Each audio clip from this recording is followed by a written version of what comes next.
Absolutely. Mr. Dwayne Ward said, great to have you on today, Dr. Baskerville. Question, from your experience, what is it actually going to take to make change in this space, given what's been happening with the needle moving in the wrong direction?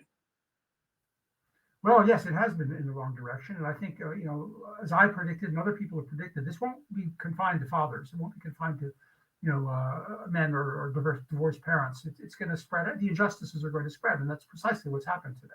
The tools, this idea of trying to put, for example, President Trump and his supporters, putting them on trial using, kangaroo courts to trump up accusations against them, using accusations against people like Julian Assange or Brett Kavanaugh or you name it, using accusations of sexual propriety. All this started in the family courts, and it's going out from there to others.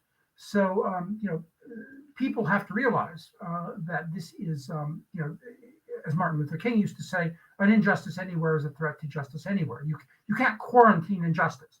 You can't treat a small part of your population like they're outcasts and outlaws, and demonize them and suspend their civil liberties, because sooner or later their civil liberties and their constitutional rights of everyone are going to be, that's going to be a precedent. It's going to serve as the blueprint for suspending the constitutional rights and the civil liberties of other people as well. And that's precisely what's now happening. I think one of the hardest things I've had and experienced is not having a handbook to say, this is what you got to do. We do a lot of stuff and it's just exploratory to find out what works and what doesn't work.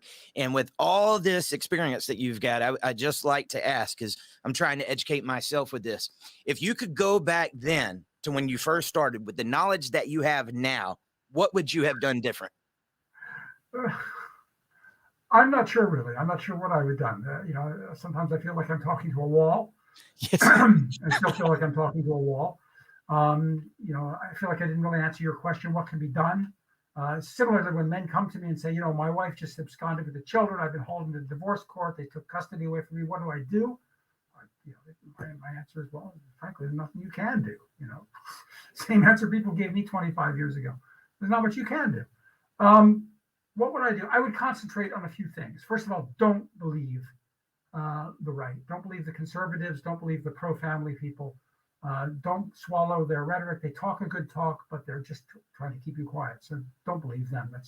You're just wasting your time with that. I would concentrate on a few things that we need to concentrate. There's three big evils, and that one is the welfare system needs to be reformed for many reasons, not just this one. So the welfare system, and not that long ago, it was one of the Republicans' top priority was to reform the welfare system. Up through the 1980s and up until about the Clinton administration, when Clinton pretended to reform the welfare system, that was a big priority of the Republicans and moderate Democrats was to reform the welfare system. I think that's got to be done. It's got to be. We got to grasp the nettle on that one. Secondly, of course, as you say, no fault divorce. It's got to be. It's insane. It's a contradiction in terms. It's a prescription, a formula for injustice, systematic injustice. No legal system can have no fault justice in any country, anywhere, let alone marriage. No fault justice is no justice at all. It's an oxymoron. I also think we need to do something about certainly the judiciary needs to be reformed, as many people I think know for other reasons. Again, Republicans talk about the judiciary, but they don't really reform it.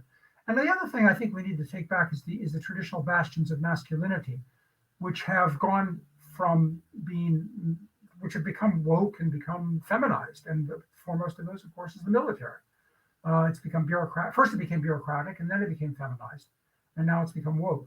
I'm not sure I have a good answer for that. I've suggested, bringing back the draft and getting citizens into the military so that they can, not because I encourage men to join the military, because nowadays it's like, you got to practically put on a dress in order to join the military.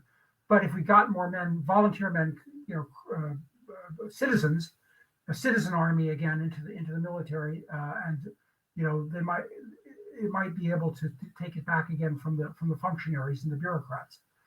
That's maybe a pipe dream, but that's some. I think we have to do something about the military. Yeah, absolutely.